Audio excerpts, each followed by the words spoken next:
Bab 3. Apa tujuan Allah menciptakan manusia? Paragraf 1. Pertanyaan: apa tujuan Allah menciptakan manusia? Allah menciptakan manusia dengan tujuan yang luar biasa. Dia menciptakan pria dan wanita pertama, yaitu Adam dan Hawa, untuk tinggal di sebuah taman yang indah. Allah ingin mereka beranak cucu, membuat seluruh bumi menjadi firdaus dan mengurus binatang. Itulah yang juga Allah inginkan bagi semua manusia. Tujuan Allah belum berubah. Paragraf 2. Pertanyaan A. Ayat mana yang menunjukkan bahwa Allah akan membuat semua rencananya berhasil? Pertanyaan B. Orang seperti apa yang Allah inginkan untuk tinggal di bumi, dan untuk berapa lama? Apakah mungkin suatu saat nanti kita bisa tinggal di Firdaus?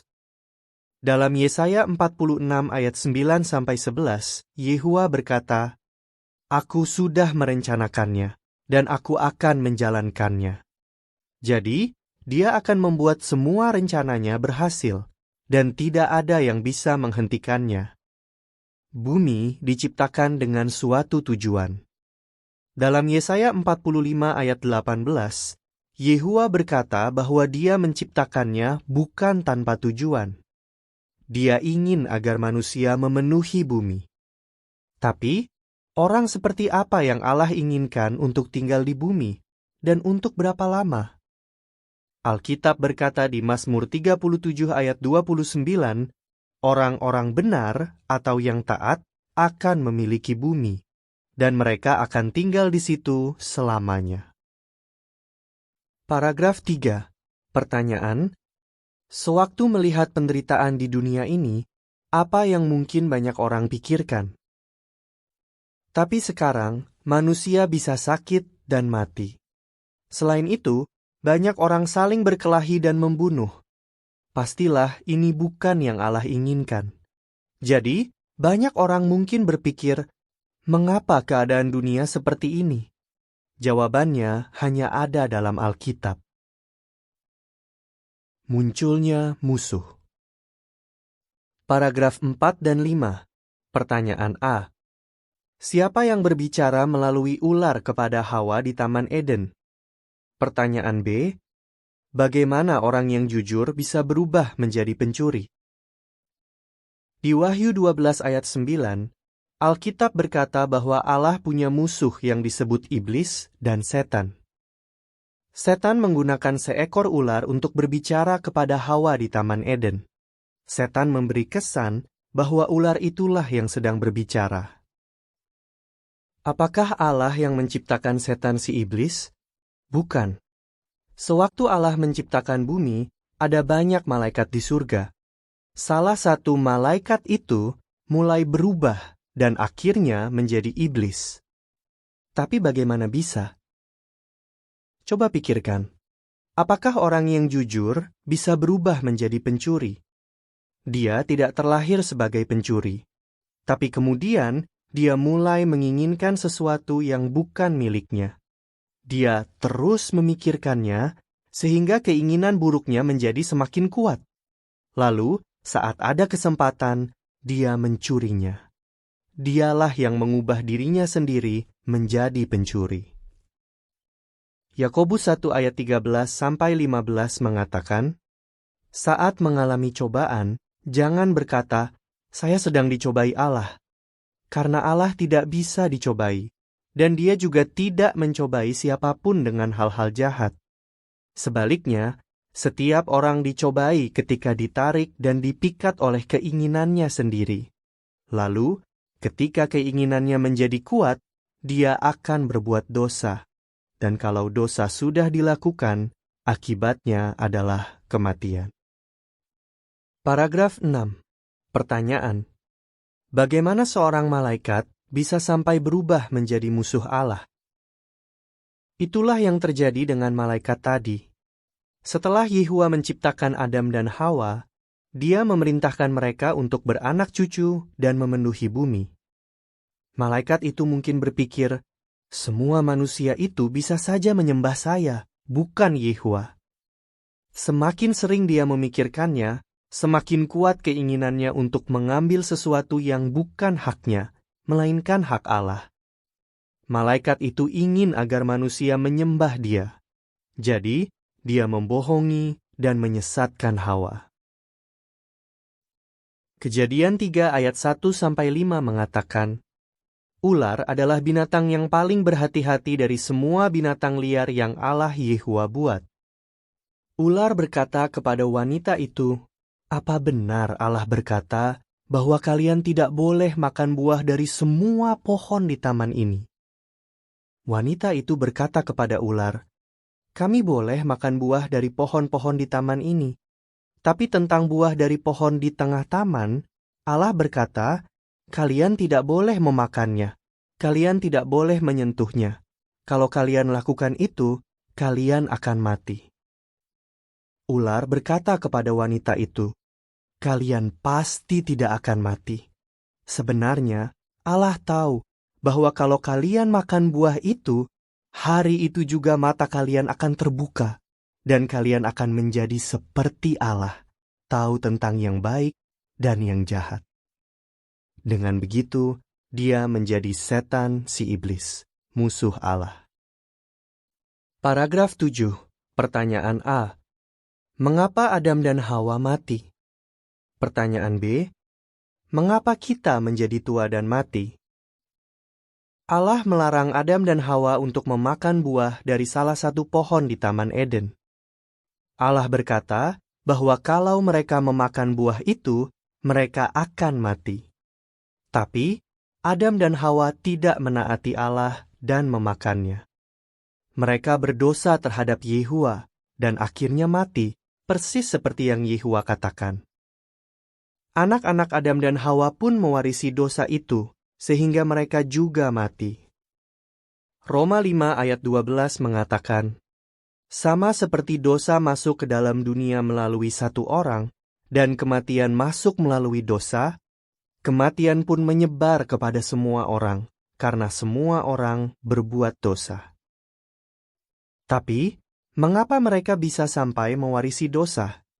Coba perhatikan contoh ini. Bayangkan Anda sedang memanggang kue memakai loyang yang penyok. Apakah hasilnya akan sempurna? Pasti tidak. Bentuk kue itu akan mengikuti bentuk loyang yang penyok. Begitu pula, saat Adam tidak menaati Allah, dia berdosa dan menjadi tidak sempurna. Karena kita adalah keturunan Adam, kita semua juga jadi tidak sempurna dan berdosa seperti Adam. Karena itu, kita juga menjadi tua dan mati. Paragraf 8 dan 9. Pertanyaan A. Setan ingin agar Adam dan Hawa percaya apa? Pertanyaan B. Mengapa Yehua tidak langsung membunuh para pemberontak itu? Sewaktu setan memengaruhi Adam dan Hawa untuk berbuat dosa, dia memulai suatu pemberontakan melawan Yehua. Dia ingin agar Adam dan Hawa percaya bahwa Allah adalah pembohong dan penguasa jahat yang punya maksud tersembunyi. Setan menyatakan bahwa manusia tidak perlu diperintah Allah dan bahwa Adam dan Hawa sebenarnya bisa memutuskan sendiri mana yang benar dan yang salah. Jadi, apa yang akan Yehua lakukan? Dia bisa saja membunuh para pemberontak dan mengakhiri pemberontakan itu. Tapi, itu tidak akan membuktikan bahwa setan adalah pembohong. Jadi, Yehua tidak langsung membunuh semua pemberontak itu. Sebaliknya, dia memberikan waktu kepada manusia untuk membuktikan apakah mereka memang bisa memerintah diri sendiri. Ini akan membuktikan bahwa setan adalah pembohong, dan bahwa Yehualah yang mengetahui apa yang terbaik bagi manusia.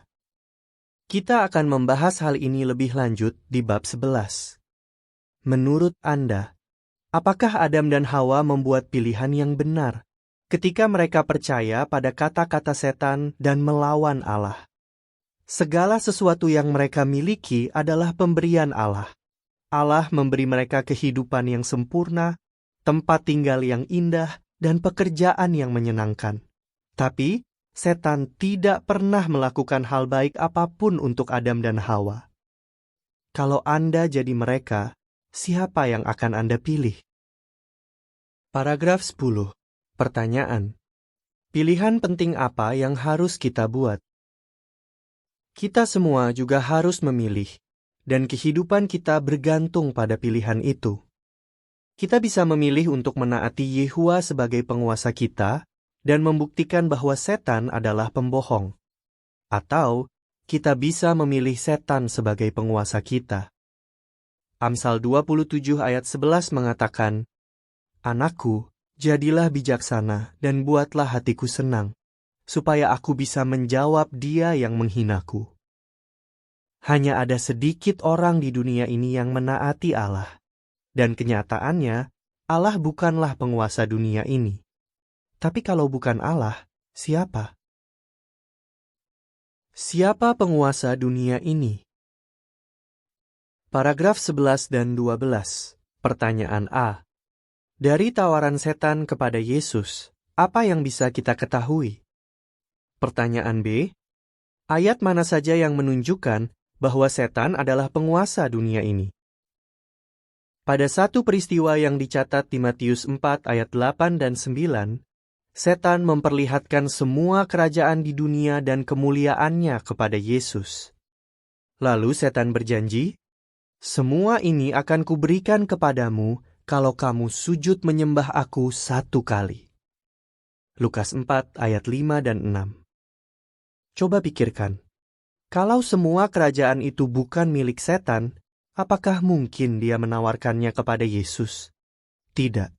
Jadi, semua pemerintahan di dunia adalah milik setan. Tapi, kita mungkin berpikir, bagaimana setan bisa jadi penguasa dunia ini? Bukankah Yehua itu Allah yang Maha Kuasa yang menciptakan alam semesta? Memang betul. Tapi, Yesus jelas-jelas menyebut setan sebagai penguasa dunia ini. Yohanes 12 ayat 31. Rasul Paulus juga menyebut setan si iblis sebagai penguasa dunia ini. 2 Korintus 4 ayat 3 dan 4. Dan Rasul Yohanes menulis bahwa seluruh dunia dikuasai oleh si jahat. 1 Yohanes 5 ayat 19. Dunia setan akan dihancurkan. Paragraf 13. Pertanyaan. Mengapa kita menantikan bumi ini menjadi dunia baru? Keadaan dunia ini semakin parah. Perang, korupsi, kemunafikan, dan kekerasan ada di mana-mana. Bagaimanapun caranya, manusia tidak bisa menyingkirkan semua masalah ini. Tapi, Allah akan segera menghilangkan semua kejahatan pada perang Armageddon. Dan Dia akan mengubah bumi ini menjadi dunia baru yang damai. Paragraf 14. Pertanyaan. Siapa yang Allah pilih sebagai raja kerajaannya? Dan apa yang Alkitab katakan tentang dia? Bagaimana Allah akan mengubah bumi ini menjadi dunia baru? Ini akan terjadi melalui pemerintahannya di surga. Pemerintahan ini disebut kerajaan Allah. Yehua memilih Yesus Kristus sebagai rajanya. Ribuan tahun yang lalu, Alkitab sudah mengatakan bahwa Yesus akan menjadi pemimpin perdamaian, dan pemerintahannya tidak akan ada akhirnya. Yesaya 9 ayat 6 dan 7. Dalam Matius 6 ayat 10, Yesus mengajar para pengikutnya untuk mendoakan pemerintahan ini dengan berkata, "Datanglah kerajaanmu. Jadilah kehendakmu di bumi seperti di surga." Di bab 8, kita akan belajar lebih banyak tentang caranya kerajaan Allah akan menggantikan pemerintahan manusia. Daniel 2 ayat 44 mengatakan, "Pada zaman raja-raja itu, Allah yang berkuasa atas surga akan mendirikan kerajaan yang tidak akan pernah musnah. Kerajaan itu tidak akan dikuasai bangsa lain. Kerajaan itu akan menghancurkan dan mengakhiri semua kerajaan ini. Hanya kerajaan itu yang akan tetap berdiri untuk selamanya." Lalu, kerajaan Allah akan mengubah bumi ini menjadi firdaus yang indah. Dunia baru sudah di depan mata. Paragraf 15. Pertanyaan, apa itu bumi baru? Alkitab berjanji, ada langit baru dan bumi baru yang kita nantikan. Dan di sana, semua orang akan selalu melakukan apa yang benar. 2 Petrus 3 ayat 13. Kata bumi dalam Alkitab kadang mengartikan orang-orang yang tinggal di dalamnya. Jadi, bumi baru mengartikan semua orang yang menaati Allah dan yang diberkati olehnya. Paragraf 16. Pertanyaan. Hadiah apa yang akan Allah berikan kepada mereka yang tinggal di dunia baru? Apa yang harus kita lakukan untuk mendapatkannya? Yesus berjanji bahwa mereka yang tinggal di dunia baru akan mendapat kehidupan abadi. Bagaimana caranya mendapatkan hadiah ini? Yohanes 3 ayat 16 mengatakan, Allah begitu mengasihi dunia ini sehingga Dia memberikan putra tunggalnya, supaya setiap orang yang beriman kepadanya tidak dibinasakan, tapi mendapat kehidupan abadi. Yohanes 17 ayat 3 mengatakan, untuk mendapat kehidupan abadi, mereka perlu mengenal Engkau, satu-satunya Allah yang benar, dan mengenal Yesus Kristus yang Engkau utus. Sekarang, mari kita bahas seperti apa kehidupan dalam firdaus di bumi. Paragraf 17 dan 18. Pertanyaan. Ayat mana yang menunjukkan bahwa keadaan bumi akan menjadi damai dan kita akan merasa aman? Kebejatan, perang, kejahatan, dan kekerasan akan lenyap. Tidak akan ada lagi orang jahat di bumi. Allah akan menghentikan peperangan di seluruh bumi. Mazmur 46 ayat 9. Bumi akan dipenuhi oleh orang-orang yang menyayangi Allah dan taat kepadanya. Damai akan ada untuk selamanya. Umat Yehua akan merasa aman. Pada zaman Alkitab, sewaktu orang Israel menaati Allah, mereka hidup dengan aman karena Allah melindungi mereka. Di Firdaus, kita akan selalu merasa aman dan tidak akan merasa takut lagi. Yesaya 32 ayat 18 mengatakan, Bangsa saya akan tinggal di tempat yang selalu damai, di tempat yang aman dan tentram. Mika 4 ayat 4 mengatakan, Setiap orang akan duduk di bawah tanaman anggur dan pohon aranya masing-masing. Tidak ada yang akan membuat mereka takut, karena mulut Yehua yang berbala tentara telah mengatakannya. Paragraf 19. Pertanyaan. Mengapa kita bisa yakin bahwa akan ada berlimpah makanan di dunia baru? Akan ada banyak makanan.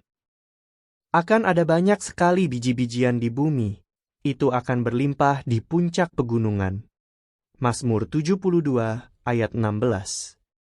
Yehua, Allah kita, akan memberkati kita, dan bumi akan memberikan hasilnya.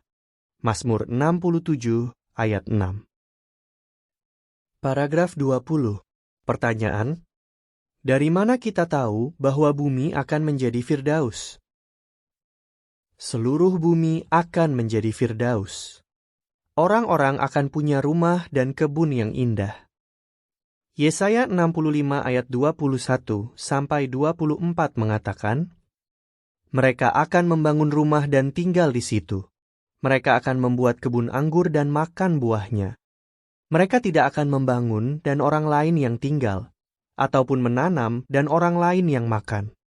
Umur umatku akan seperti umur pohon, dan orang-orang pilihanku akan benar-benar menikmati hasil kerja mereka.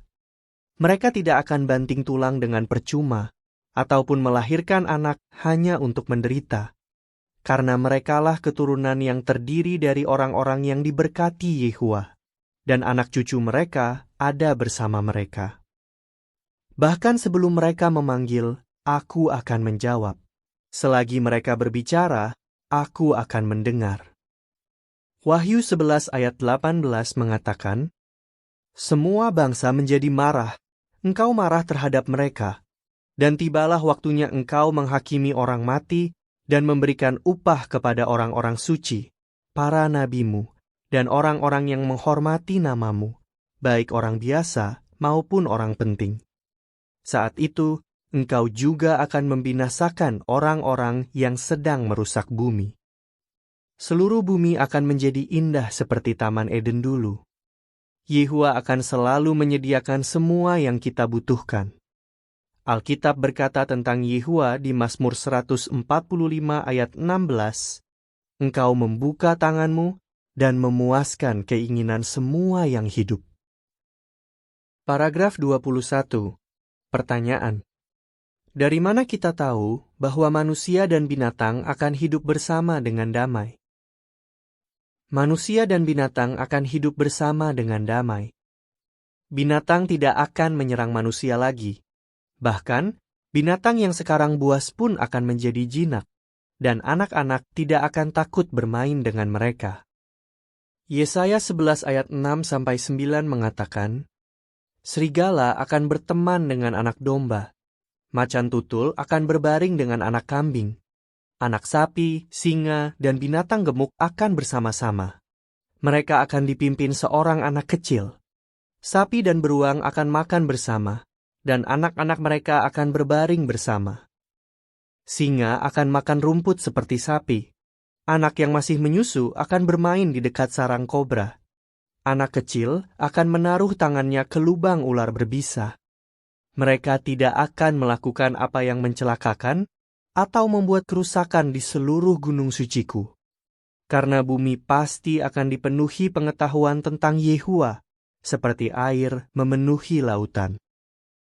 Yesaya 65 ayat 25 mengatakan, serigala dan anak domba akan makan bersama, singa akan makan rumput seperti sapi, dan debu akan menjadi makanan ular. Mereka tidak akan berbuat jahat ataupun membuat kerusakan di seluruh gunung suciku, kata Yehuwa. Paragraf 22. Pertanyaan, apa yang akan Yesus lakukan terhadap orang yang sakit? Tidak akan ada lagi yang sakit. Saat Yesus berada di bumi, Dia menyembuhkan banyak orang. Dan sebagai Raja Kerajaan Allah, Yesus akan menyembuhkan semua orang. Tidak ada lagi yang akan mengatakan, aku sakit. Yesaya 33 ayat 24. Paragraf 23. Pertanyaan. Apa yang akan Allah lakukan terhadap orang yang sudah mati? Orang mati akan dihidupkan kembali. Dalam Kisah 24 ayat 15, Allah berjanji bahwa Dia akan membangkitkan miliaran orang yang sudah mati. Akan ada kebangkitan bagi orang-orang yang benar maupun yang tidak benar. Yohanes 5 ayat 28 dan 29 mengatakan, jangan heran dengan hal itu, karena suatu saat nanti, semua orang yang di dalam kuburan akan mendengar suaranya dan keluar. Orang-orang yang berbuat baik akan dibangkitkan untuk hidup abadi, sedangkan yang berbuat buruk akan dibangkitkan untuk dihakimi. Paragraf 24. Pertanyaan. Ceritakan perasaan Anda saat membayangkan Firdaus. Kita semua punya pilihan. Kita bisa memilih untuk belajar tentang Yehuwa dan melayaninya. Atau kita bisa memilih untuk berbuat semau kita. Kalau kita memilih untuk melayani Yehuwa, kita akan punya masa depan yang indah. Lukas 23 ayat 43 mencatat bahwa Yesus berkata kepada pria yang dipakukan di sampingnya, kamu akan bersama saya di Firdaus. Mari kita belajar lebih banyak tentang Yesus Kristus dan caranya Dia akan mewujudkan janji Allah yang luar biasa. Ringkasan. 1. Allah punya tujuan sewaktu menciptakan kita. Orang-orang benar akan memiliki bumi, dan mereka akan tinggal di situ selamanya. Mazmur 37 ayat 29. Apa tujuan Allah menciptakan manusia? Kejadian 1 ayat 28, Allah ingin agar manusia membuat bumi menjadi firdaus dan mengurus binatang. Yesaya 46 ayat 9-11, 55 ayat 11.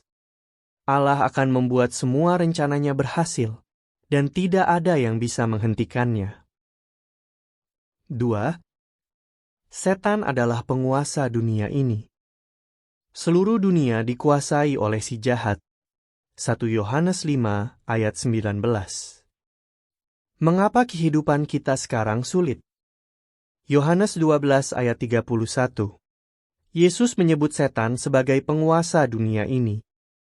Yakobus 1 ayat 13-15. Setan menginginkan sesuatu yang bukan haknya. Kejadian 2 ayat 17, 3 ayat 1-6.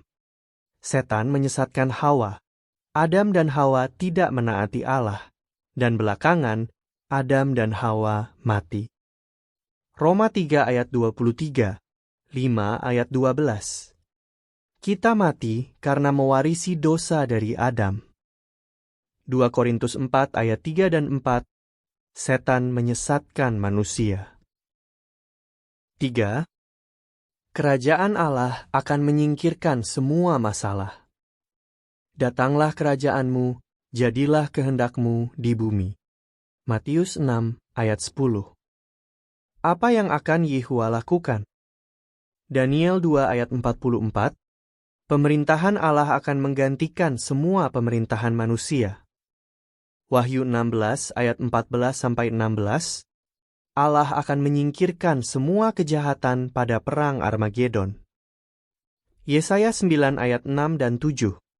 Yehua memilih Yesus sebagai raja dari kerajaannya di surga. Yesus akan memerintah atas bumi. 4. Kerajaan Allah akan mengubah bumi menjadi firdaus. Engkau membuka tanganmu dan memuaskan keinginan semua yang hidup. Mazmur 145 ayat 16. Apa manfaat kerajaan Allah bagi kita? Mazmur 46 ayat 9. Perang, kejahatan, dan kekerasan akan lenyap. Yesaya 32 ayat 18, 65 ayat 21-24. Di dunia baru, semua orang akan punya rumah dan kebun yang indah dan akan hidup damai. Mazmur 72 ayat 16. Akan ada banyak makanan. Yesaya 11 ayat 6-9. Manusia dan binatang akan hidup bersama dengan damai. Yesaya 33 ayat 24. Kisah 24 ayat 15. Tidak akan ada lagi yang sakit, dan orang mati akan dibangkitkan.